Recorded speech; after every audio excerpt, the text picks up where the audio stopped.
ഓം ശ്രീകൃഷ്ണാർപ്പണമസ്തു. എല്ലാവർക്കും നമസ്കാരം. ശ്രേഷ്ഠത്തിലേക്ക് എല്ലാവർക്കും സ്വാഗതം. കർമ്മദോഷ നിവാരണം, സുഖശ്രേഷ്ഠ ജീവനം. ഇന്ന് സെക്കൻഡ് പാർട്ടാണ്. നമ്മുടെ ഇന്നത്തെ വിഷയം എന്ന് പറയുന്നത് ഗുരു ശുഭനോ പാപനോ എന്നതാണ്. അതിൽ ശുഭൻ എന്നുള്ള ഒരു വിഷയവുമായിട്ട് കുറച്ച് പോയിന്റ്സുകൾ നമ്മൾ ലാസ്റ്റ് വീഡിയോ ചെയ്തിരുന്നു. ഇന്നെന്ന് പറയുന്നത് ഗുരു പാപനാവുന്നത് എപ്പോഴാണ്. ഇപ്പോൾ വളരെ ശ്രദ്ധിക്കേണ്ട കാര്യങ്ങൾ എന്ന് പറയുന്നത്, നമുക്ക് 12 രാശികളുണ്ട്. ഈ 12 ലഗ്നക്കാർക്കും ഗുരു ശുഭദായകനാണോ എന്ന് ചോദിക്കുകയാണെങ്കിൽ അല്ല എന്ന് പറയേണ്ടി വരും. അപ്പോൾ അതിൽ വളരെ കുറച്ച് പോയിന്റ്സ്, ഒരു 4-5 പോയിന്റ്സിലൂടെ ആരാണ് ഗുരു ദശ വരുമ്പോൾ സൂക്ഷിക്കേണ്ടതെന്നുള്ളത് നമുക്ക് ഈ വീഡിയോയിലൂടെ മനസ്സിലാക്കാനായിട്ട് സാധിക്കും. ആദ്യം പറയണത് ഗുരുവിൻ്റെ എതിർ ഗ്രൂപ്പ് എന്ന് പറയുന്നത് ശുക്രന്റെ വീടുകളായിട്ടുള്ള ഇടവം തുലാം ലഗ്നക്കാർക്കാണ്. അപ്പൊ ഈ ഇടവം തുലാം ലഗ്നക്കാർക്ക്, അപ്പൊ ഇതാണ് ഇടവം രാശി. അപ്പൊ ഈ ഇടവം രാശിക്ക് ധനു എന്ന് പറയണത് അഷ്ടമാധിപത്യം കൊടുക്കുന്നുണ്ട്, അഷ്ടമഭാവമായിട്ട് ബന്ധം വരുന്നുണ്ട്. അതേപോലെ തുലാം ലഗ്നക്കാർക്ക് മീനം രാശി എന്ന് പറയുന്നത് 6ാം ഭാവമാണ്. അപ്പൊ 6, 8 ഭാവത്തിന്റെ അധിപന്മാര് ഗുണം ചെയ്യില്ല. അത് എപ്പോഴാണ് സംഭവിക്കുന്നത്? അതിന്റെ ദൃഷ്ടിയിൽ, ഗുരുവിന്റെ ദൃഷ്ടിയിൽ ഗുരുദശ വരുമ്പോൾ അനുകൂലമായിട്ടുള്ള സമയം അവർക്ക് ലഭിക്കില്ല എന്നുള്ളതാണ്. അപ്പോൾ ഒരു ഉദാഹരണമായിട്ട് തുലാം ലഗ്ന ജാതകനാണ്. ഗുരു ഇവിടെ ധനുവിൽ തന്നെ 6ാം അധിപനുമാണ്. 3ാം അധിപനും 6ാം അധിപനുമായിട്ടുള്ള ഗുരു 3ൽ സ്ഥാനം പിടിക്കുകയാണെന്ന് വിചാരിക്കുക. അപ്പൊ എന്ത് സംഭവിക്കുന്നുണ്ട്? ഗുരുവിന് അവിടെ നല്ല ഫലം വരുന്നുണ്ട്. അപ്പൊ എവിടേക്കൊക്കെയാണ് ദൃഷ്ടി പോവുക? 5, 7, 9 ഭാവങ്ങളിലേക്ക് ഗുരുവിന്റെ ദൃഷ്ടി പോകുന്നുണ്ട്.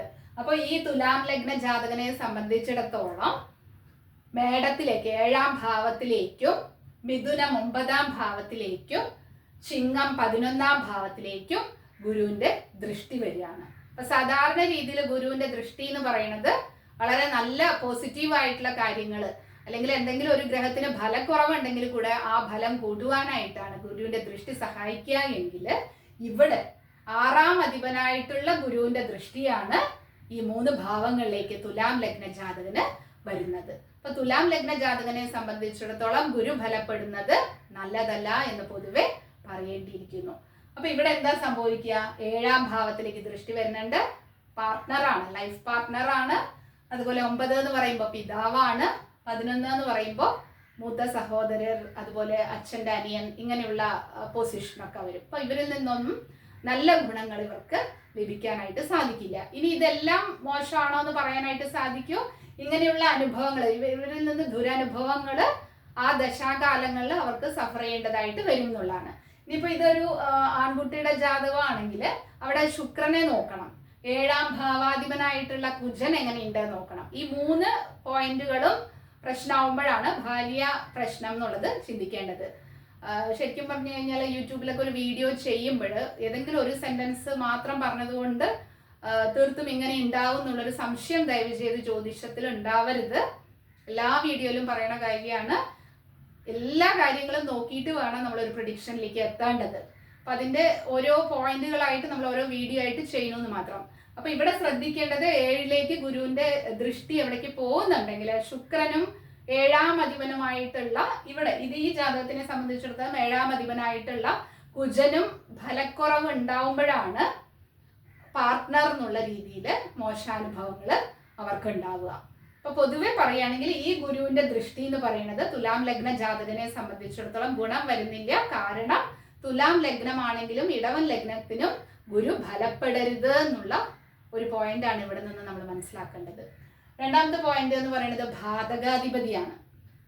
ഭാതകാധിപതി എന്ന് പറയുമ്പോൾ എന്താണ് വരിക? ഉഭയരാശികൾക്കാണ് 7ാം ഭാവം ഭാതകാധിപതിയായിട്ട് പറയുക. അപ്പൊ ഇവിടെ ഈ ഭാതകാധിപതി എന്നുള്ള പ്ലേസ്മെന്റിലേക്ക് വരണം എന്നുണ്ടെങ്കിൽ ഒന്നുകിൽ മിഥുന ലഗ്നം ആയിരിക്കണം, അല്ലെങ്കിൽ കന്നി ലഗ്നം ആയിരിക്കണം. മിഥുന ലഗ്നത്തിന് ധനു രാശി ബാധകം ചെയ്യുന്നതാണ്. അപ്പൊ ഭാതകാധിപതിയാണ് അവിടെ ഗുരു. അതേപോലെ കന്നി ലഗ്നത്തിന് മീനം എന്ന് പറയുന്നത് ഭാതകാധിപതിയാണ്. അപ്പൊ ബാധകമാണ് അവിടെ ചെയ്യണത് കൊണ്ട് ഇവർക്കും എന്ത് ചെയ്യരുത്? മിഥുനത്തിനും കന്നിക്കും ഗുരു ഫലപ്പെടുന്നത് നല്ലതല്ല. അപ്പൊ ഗുരു തനിയെ ഒരു രാശിയിൽ പോയിട്ട് നിൽക്കുക, വേറെ പാപബന്ധങ്ങളൊന്നും വരാതിരിക്കുക എന്ന് ചെയ്യുമ്പോൾ എന്ത് സംഭവിക്കുന്നു? മിഥുനത്തിനും കന്നി ലഗ്നക്കാർക്കും അത് ആ ദശ കൂടെ വരുന്ന സമയത്ത്, ദശയോ അപഹാരമോ വരുന്ന സമയത്ത് എന്തുണ്ടാവും? മോശാനുഭവങ്ങളാണ് അവർക്ക് ഉണ്ടാവുക എന്നുള്ളതാണ്. ഇതിനെക്കുറിച്ച് കൂടുതലായിട്ട് ബാധകാധിപതിയെ കുറിച്ച് മനസ്സിലാക്കണം. ജസ്റ്റ് ഒരു ബേസിക് എന്ന് പറയുന്നത് ഇതാണ്. അത് കഴിഞ്ഞാൽ കേന്ദ്രാധിപതിയായിട്ട് വരിക എന്ന് പറയുന്നത് കേന്ദ്രാധിപത്യ ദോഷം എന്ന് കേട്ടിട്ടുണ്ട്. സാധാരണ രീതിയിൽ ഹംസയോഗം എന്ന് പറയുമ്പോൾ എന്താണ്? ഇപ്പൊ ഗുരുവിന്റെ യോഗമാണ് ഹംസയോഗം. 1, 4, 7, 10 കേന്ദ്രഭാവങ്ങളിൽ ഗുരു നിൽക്കുന്നതിനെ ഹംസയോഗം എന്ന് പറയും. പക്ഷെ എന്താവരുത്? കേന്ദ്രാധിപത്യ ദോഷം ഉണ്ടാവരുത്. കേന്ദ്രാധിപത്യം എന്നാ പറയണത്. ആധിപത്യം എന്ന് പറയുമ്പോൾ തന്നെ നമ്മൾ ശ്രദ്ധിക്കേണ്ട കാര്യം എന്താണ്? ആ ദശ വരരുത് എന്നുള്ളതാണ്. അപ്പൊ മിഥുന ലഗ്നത്തിനെ സംബന്ധിച്ചിടത്തോളം 7, 10 ഭാവങ്ങളിൽ ഗുരു നിൽക്കുകയാണെങ്കിൽ എന്ത് സംഭവിച്ചു? അവിടെ ഹംസയോഗം ലഭിച്ചു എന്ന് പറയാം. പക്ഷെ എന്താവുന്നുണ്ട്? ഗുരുദശ വരുമ്പോൾ എന്ത് സംഭവിക്കുന്നു? കേന്ദ്രാധിപത്യ ദോഷം സംഭവിക്കുന്നു. അപ്പൊ അവിടെ ഈ ലഗ്നക്കാരെ സംബന്ധിച്ചിടത്തോളം എന്ത് സംഭവിക്കുന്നു? മിഥുന ലഗ്നത്തിനെ സംബന്ധിച്ചിടത്തോളം ഈ ധനു, മീനം 7, 10 വന്ന് ഹംസയോഗം കൊടുക്കുകയാണെങ്കിലും ഗുരുദശ വരുന്ന സമയത്ത് അത് മോശാനുഭവങ്ങൾ ഉണ്ടാവും. അപ്പൊ അവിടെ പാപബന്ധമാണ് അതിനൊരു സൊല്യൂഷൻ എന്ന് പറയുന്നത്. അപ്പൊ കേന്ദ്രാധിപതികളായിട്ട് വരുന്ന സമയത്ത്, അതും ഗുരുവിനാണ് കേന്ദ്രാധിപത്യ ദോഷം കൂടുതൽ എന്നുള്ളതാണ് നമ്മുടെ ഗ്രന്ഥങ്ങളിൽ പറഞ്ഞിട്ടുള്ളത്. അപ്പോൾ അവിടെ മിഥുന ലഗ്നത്തിനെ സംബന്ധിച്ചിടത്തോളം ഗുരു ഫലപ്പെടുന്നത് കേന്ദ്രാധിപത്യ ദോഷമുള്ളത് കൊണ്ട് നല്ലതല്ല. ബാക്കി അതിന്റെ കാരകത്വങ്ങളൊക്കെ കൊടുക്കാനും ഹംസയോഗത്തിന്റെ ഗുണാനുഭവങ്ങളൊക്കെ അനുഭവിക്കാനായിട്ട് സാധിക്കും. പക്ഷെ ഗുരുദശ വരുമ്പോൾ അതിൻ്റെതായിട്ടുള്ള പ്രതികൂല ഫലങ്ങളും അവർക്ക് അനുഭവിക്കേണ്ടതായിട്ട് വരും. അടുത്തതെന്ന് പറയുന്നത് ഗുരുദൃഷ്ടി എന്ന് പറയുന്നത് മൗഢ്യം സംഭവിക്കുകയാണെങ്കിലും രാഹു യോഗം ചെയ്യുകയാണെങ്കിലും ഉള്ള ഗുരുവിന്റെ ദൃഷ്ടി എന്ന് പറയുന്നത് ഗുണം ഉണ്ടാവില്ല എന്നുള്ളതാണ്. അപ്പൊ ഗുരുവിനൊന്നും തന്നെ ദൃഷ്ടി ചെയ്യാനായിട്ട് അവിടെ സാധിക്കുന്നില്ല. അതിന്റെ പൂർണ്ണ ഫലങ്ങൾ കൊടുക്കാനായിട്ട് നിർവീര്യമായിട്ട് പോവാണ്. മൗഢ്യം സംഭവിച്ചിട്ടുള്ള ഗുരു ആണെങ്കിൽ ഏത് രാശികളിൽ നിന്നോട്ടെ അടുത്ത ഡിഗ്രിക്ക് വരുമ്പോൾ, സൂര്യന്റെയും ഗുരുവിന്റെയും അടുത്ത ഡിഗ്രി വരുമ്പോൾ എന്ത് സംഭവിക്കുന്നു? ഗുരു മൗഢ്യമാവുന്നു. അപ്പൊ ആ ഗുരുവിൽ നിന്ന്, സാധാരണ രീതിയിൽ ഒരു ബ്രഹ്മാണ്ഡ ഗ്രഹമാണ് ഗുരു എന്ന് പറയുന്നത്. നല്ല 3 ഭാവങ്ങളെ പോസിറ്റീവ് ആക്കാനുള്ള കപ്പാസിറ്റിയാണ്. പിന്നെ ഒരു ഗ്രഹം എന്ന് പറയുന്നത് ശുക്രനാണ്. ശുക്രനാണെങ്കിൽ പൂർണ്ണ ദൃഷ്ടി മാത്രമേ ഉള്ളൂ. അപ്പൊ ഗുരുവിനാണ് 3 ഭാവങ്ങളെ ശുഭപ്പെടുത്താനുള്ള കപ്പാസിറ്റി ഉള്ളത്. അങ്ങനെയുള്ള ഗുരു മൗഢ്യമാവുമ്പോൾ എന്ത് സംഭവിക്കുന്നു? 3 ഭാവത്തെ പോസിറ്റീവ് ആക്കാനുള്ള കപ്പാസിറ്റി അവിടെ ഇല്ലാതാവുകയാണ്. അപ്പൊ ദൃഷ്ടിയിൽ ശ്രദ്ധിക്കേണ്ട കാര്യം ഗുരു മൗഢ്യമാവരുത് എന്നുള്ളതാണ്. അതുപോലെ തന്നെ പാപബന്ധം എന്ന് പറയുന്നത്, ഗുരുവും കേതു എന്ന് പറയുന്നത് നല്ല യോഗം തരുന്നതാണ്. ഗുരുവും രാഹു ആണ് എന്ത് പ്രശ്നം വരുന്നത്? അതിന്റെ ദൃഷ്ടിക്ക് ഭംഗം വരുന്നത്. എന്നിട്ട് എന്ത് സംഭവിക്കുന്നു? ഗുരു തന്റെ ശക്തി മുഴുവൻ രാഹുവിന് കൊടുക്കാണ്. ദേവന്മാരെന്താണ് ചെയ്യുക? ദേവന്മാരും അസുരന്മാരും തമ്മിലുള്ള വ്യത്യാസം എന്താണ്? അസുരന്മാരെല്ലാം കീഴടക്കി തന്റെ ശക്തി കൂട്ടിക്കൊണ്ടിരിക്കും. ദേവന്മാരുടെ ഗുണം എന്താണ്? തന്റെ ശക്തി, തന്റെ കഴിവ് മറ്റുള്ളവർക്ക് പകർന്നു കൊടുക്കുന്നതിലായിരിക്കും അവർക്ക് താല്പര്യം. അതുപോലെ തന്നെയാണ് ദേവഗുരുവായിട്ടുള്ള ബൃഹസ്പതിയും എന്ന് പറയുന്ന നമ്മുടെ അസ്ട്രോളജിയിലുള്ള ഈ ഗുരു എന്നുള്ള ഗ്രഹവും എന്താണ് ചെയ്യുന്നത്? ഏത് ഗ്രഹമായിട്ട് യോഗം ചെയ്യുമ്പോഴും തൻ്റെ ഗുണങ്ങളെല്ലാം ആർക്ക്, പാപനാണെങ്കിലും ആ പാപന് പകർത്ത് നിർവീര്യമായിട്ട് പോവാണ്. അപ്പൊ അടുത്ത ഡിഗ്രിക്കുള്ളിൽ രാഹു ഗുരു ബന്ധം വരുന്ന സമയത്ത് ശ്രദ്ധിക്കേണ്ട കാര്യം, ഗുരുദശ നടക്കുമ്പോൾ അത് മോശാനുഭവങ്ങളിലേക്കും രാഹുദശ വരുമ്പോൾ നല്ല രീതിയിലേക്ക് മുന്നേറാനായിട്ട് സാധിക്കും എന്നുള്ളതാണ്. അപ്പൊ ഇത്രയൊക്കെയാണ് പ്രധാനമായിട്ടുള്ള പാപൻ എന്നുള്ളതിൽ ഗുരു വരുന്നത്. അപ്പൊ ഗുരു വരുമ്പോൾ എല്ലാം നമ്മൾ ശുഭനാണെന്ന് വിചാരിക്കരുത് എന്ന് പറഞ്ഞ കുറച്ച് പോയിന്റ്സ് നമ്മൾ ഇന്ന് എക്സ്പ്ലെയിൻ ചെയ്തു. ഇനി എന്താണ് ഈ ഗുരുവിന്റെ പരിഹാരം എന്ന് പറയുന്നത്? അപ്പൊ ഗുരു എന്ന് പറയുമ്പോൾ നമ്മൾ ശ്രദ്ധിക്കേണ്ടത് ഗുരുവിന്റെ പരിഹാരം, ഗുരു ഗ്രഹം എന്നുള്ള നമ്മുടെ ജാതകത്തിൽ ഗുരുവിന് ഫലക്കുറവ്, നീചം സംഭവിച്ചിട്ടുണ്ട്, ഇല്ലെങ്കിൽ നല്ല രീതിയിൽ ആക്റ്റീവ് ആവുന്നില്ല എന്ന് മനസ്സിലാക്കുകയാണെങ്കിൽ ഗുരുവിനെ പോസിറ്റീവ് ആക്കാനുള്ള സൊല്യൂഷൻ എന്ന് പറയുന്നത് എന്താണ്? വ്യാഴാഴ്ച ദിവസം അല്ലെ, ഗുരുവിന്റെ ദിവസം എന്ന് പറയുന്നത് വ്യാഴാഴ്ചയാണ്. അപ്പൊ വ്യാഴാഴ്ച ദിവസം ക്ഷേത്ര ദർശനം നടത്തുക. അത് വളരെ പ്രാധാന്യമുള്ള ക്ഷേത്രങ്ങൾ എന്ന് പറയുന്നത് നമുക്ക് അറുപടേ വീടിലെ മുരുകന്റെ 6 വീടുകൾ നമുക്കറിയാം. അതിൽ തിരുച്ചെന്തൂർ എന്നുള്ളതാണ് ഗുരുവിനെ പോസിറ്റീവ് ആക്കാനുള്ള.